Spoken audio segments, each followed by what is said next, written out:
আসসালামাইকুম সম্মানিত ভিউয়ার্স, এই মুহূর্তে আমি অবস্থান করতেছি আমাদের দক্ষিণ পশ্চিম বিলের মাঠ। এখানে কাজ করতেছে আমাদের গোপেশ মণ্ডল, তার মুড়ি কাটা পেঁয়াজের জমিতে। তার সাথে আমরা কিছু আলোচনা করি। আদাব মণ্ডল সাহেব। আদাব। কি অবস্থা? এই তো ভাই, ভালো আছেন? আছি আলহামদুলিল্লাহ। মুড়ি কাটার বয়স কতদিন হইল? মুড়ি কাটার বয়স 1.5 মাসের মতন হয়েছে। 45 দিন। হ্যাঁ। এটা হচ্ছে প্রথম কোপ না দ্বিতীয় কোপ? এটা প্রথম কোপ, আর কোনো কোপ দেওয়া হবে না। কোপ দিয়ে ওষুধ দিয়ে সময় মতন ওষুধ দেবো, তাহলে আমার শুরু হয়ে যাবে।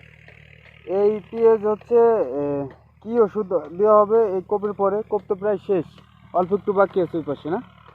হ্যাঁ, একটু বাকি আছে। কি এরপরে কি স্প্রে দেওয়া হবে জমিতে? পেঁয়াজের জন্য ভিটামিন দেওয়া হবে, তারপরে পেঁয়াজ নামার জন্য নুনা দেওয়া হবে, আর যা বাদ বাকি ওষুধ লাগে সেসব দিতে হবে। মানে যদি কোনো জাপ পোক টোক লাগে এর জন্য বিষ দেওয়া হবে, এবং হচ্ছে টিজিআর টাইপের ওষুধগুলা স্প্রে করতে হবে প্রয়োজন অনুযায়ী না? আর এর ভিতরে সব থেকে ভালো হতেছে নুনা দিলে পেঁয়াজটা তাড়াতাড়ি নেমে যাবে। নামবে আর পেঁয়াজের গঠনও ভালো হবে। আচ্ছা, তো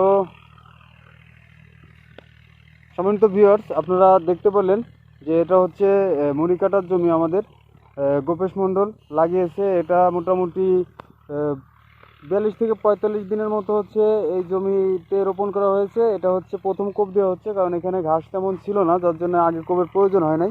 এটাই শেষ কোপ। আর এরপরে পরিচর্যার যে বিষয় সেটা যে আপনারা তো গোপেশ মণ্ডলের মুখ থেকেই শুনলেন যে ক্ষেতের ফসলের চাহিদা অনুযায়ী স্প্রে করা হবে, আর সময় হলে পেঁয়াজ উঠে নিয়ে যাওয়া হবে।